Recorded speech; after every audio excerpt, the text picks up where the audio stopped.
The word democracy combines the ancient Greek elements of demos, meaning people or towns, and kratos, meaning force or power, and is literally translated as people power. The concept that the people should have a say in how they are governed was a radical idea. Throughout the centuries, this concept of democracy has taken many forms in practice, but at its core, democracy is truly this idea that we should all participate in making decisions. So if the people make the decisions, why did we see people storming the United States Capitol building on January 6, 2021, seeking to prevent the transfer of power? Why did 50 million people take to the streets in 2020 to protest police brutality? Why did over 1,000 vehicles blockade the Canadian capital city of Ottawa to protest vaccine mandates in 2022? And why did over 5 million people feel the need to march in 2017 and 2018 to advocate for women's rights? If the people are making the decisions, then how come the people are so angry with the decisions? The answer is that there is no such thing as the people. There's just millions of individuals, each with our own priorities, ideas, desires, and challenges. While we can be extremely intelligent and even occasionally behave selflessly, we are each self-interested in trying to get what we want. And most of us might want completely different things. Even if every single one of us could agree on something, say a specific government policy, there is still a major problem. Imagine a society where everyone agrees on a shared objective. If individuals can enjoy the benefits of that success without contributing to it, most will opt to let others carry the burden. This is essentially why Bolshevism, Lenin's version of communism in Russia, failed. If everybody can benefit from shared ownership of all goods, what is the incentive to work hard for those goods? But the fact is that in the majority of cases, we disagree. If we don't disagree completely on the desired outcome, perhaps we disagree on the methods we should use to achieve that outcome. Should we tax the rich to redistribute their wealth more equally? If so, what percentage of their income should be taxed? At what point do taxes discourage hard work and innovation? So if we all disagree on the decisions that need to be made, how many people need to agree before a government can say that a specific law or policy represents the will of the people? From 1652 to 1791, the Kingdom of Poland experimented with a form of government that required complete agreement on every single bill that was introduced. The liberum veto was rooted in the belief that all members of the nobility were politically equal.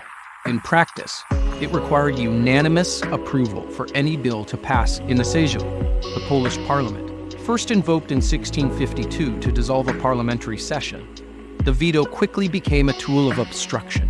Its frequent use often paralyzed governance, preventing the centralization of power, a concept fiercely opposed by nobles protective of their independence. This political weakness left Poland susceptible to foreign interference, as outside powers routinely bribed delegates to disrupt sessions and block legislation that threatened their interests. Ultimately, attempts by King Stanislaw II to limit the right of liberum veto culminated in the First Partition of Poland in 1772, where Poland lost 1/3 of its territory and population to Russia and Austria.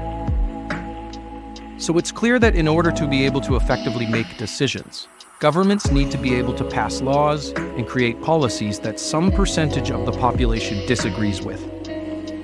In these cases, the people who disagree with that decision must also feel that the decision is legitimate and agree to abide by the new laws or policies. This is a tricky balancing act. Western democracies have spent the better part of the last 150 years tinkering with that balance. In order to have a government that can effectively make decisions, but also maintain trust and legitimacy with those who disagree, Western democracies have created powerful institutions. We've created independent judiciaries that can strike down laws or executive actions that it deems unconstitutional. And the judiciary is empowered by foundational documents like the Constitution and the Bill of Rights that explicitly protect individual rights and limit government power. In theory, the Supreme Court justices are nonpartisan and meant to ensure that the country's laws are not subject to the whims of a ruling party or shifting public sentiment. We've created bicameral legislatures, where the House represents the people proportionately and the Senate represents the regions of the country equally. This was designed to prevent larger states from dominating policy. Bills must pass through both houses of Congress, a process that reduces the likelihood of rash or poorly considered laws being enacted. And the two chambers have different election cycles, preventing a single election period from completely shifting legislative power. We've empowered nonpartisan electoral commissions and oversight bodies to ensure fair and free elections. Other nonpartisan oversight bodies include the Government Accountability Office, which audits government expenditures to ensure efficient use of taxpayer dollars, a Human Rights Commission that monitors civil rights policies and investigates allegations of discrimination, ethics commissions that oversees ethics standards and works to prevent conflicts of interest, the Federal Trade Commission, which protects consumers and ensures fair business competition, and the Bureau of Labor Statistics, which provides nonpartisan economic and labor market data. As you can see, modern democracies have a long history of building powerful institutions that help us avoid a situation where the winning party in an election runs rampant over the preferences of those citizens who disagree with them, and maintaining the loser's consent and the legitimacy of government. In recent years, democracy in many Western countries has come under assault by populists who disagree with the liberal path many of those governments have been following. People's opinions are polarized, their faith in democratic institutions is crumbling, and their trust of government is at a historical low point. As history has shown, we need to refocus on developing strong political institutions that promote stability, fight polarization, and reinforce people's trust in democratic government. Fortunately, modern technology has evolved rapidly in recent decades and offers several possible solutions that might help in this quest. People have lost trust in so-called experts. Many people feel that these specialists are too partisan or guided by their own personal agendas. This is where our connected world, where virtually everybody has access to the internet or a smartphone, allows us to canvass people's opinions on key political issues directly. When people are asked to provide their thoughts and opinions, they feel more engaged in the process, and we might find that the wisdom of crowds comes up with better policy solutions than a hand-picked group of experts. Citizens' assemblies in Ireland have been instrumental in addressing contentious issues such as abortion, climate change, and same-sex marriage. These assemblies bring together a representative sample of ordinary citizens to deliberate on complex topics, guided by expert presentations and facilitated discussions. The Assembly on Abortion, for instance, played a pivotal role in shaping the public debate leading up to the 2018 referendum that repealed the Eighth Amendment, which had heavily restricted abortion access. The process was widely praised for fostering respectful, informed discussions, helping to depolarize an emotionally charged issue. By involving citizens directly in the decision-making process, the assemblies bolstered the perceived legitimacy of the outcomes, as the recommendations were seen as reflective of thoughtful, democratic consensus. Overall, Ireland's citizens' assemblies have demonstrated a capacity to promote constructive dialogue, reduce polarization, and enhance trust in democratic processes by giving ordinary citizens a meaningful voice in shaping policy. vTaiwan is an innovative digital platform designed to help policymakers identify consensus on contentious issues. Unlike platforms like Reddit, vTaiwan prohibits direct responses or comments on other people's posts, preventing debates from devolving into hostility or echo chambers. Instead, users submit their opinions, and others vote on them, refining and crowdsourcing ideas until a consensus position emerges. vTaiwan has been successfully used to address complex topics like Uber's regulation and online alcohol sales, demonstrating its ability to bridge diverse perspectives and produce actionable recommendations.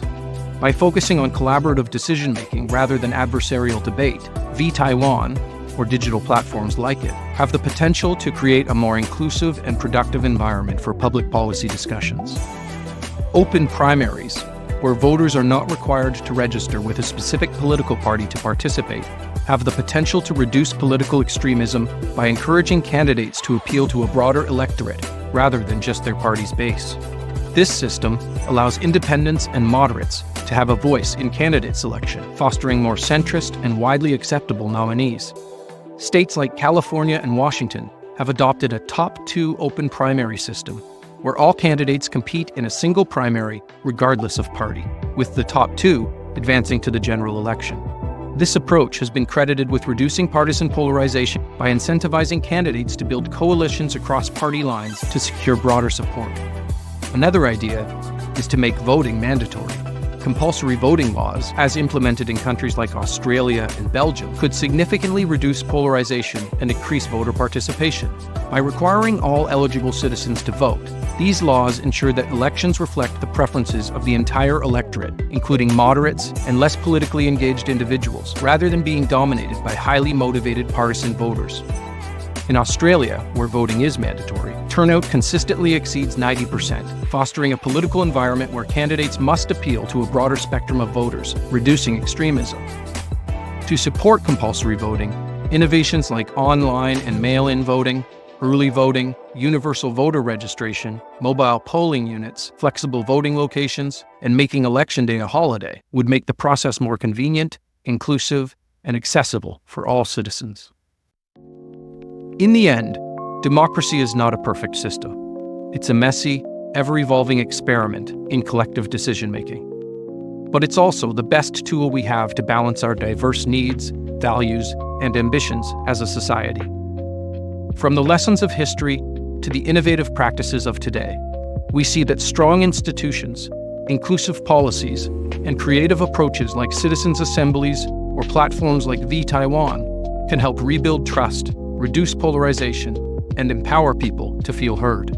Whether it's through open primaries or compulsory voting, modern democracies have the capacity to adapt and meet the challenges of an increasingly divided world.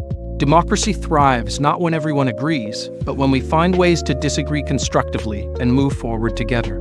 It's up to us to continue refining it, not just for ourselves, but for future generations who will inherit the systems we create. After all, the strength of democracy lies in the people, and the promise of democracy lies in its ability to unite us through shared hope and collective progress. If you would like more information on any of the topics we discussed in today's video, I'd highly recommend picking up a copy of Why Politics Fails by Ben Ansel. Thanks for watching and joining us today on Politics Reimagined. If you enjoyed the content, please give the video a like and subscribe. We'd love to hear your thoughts in the comments below.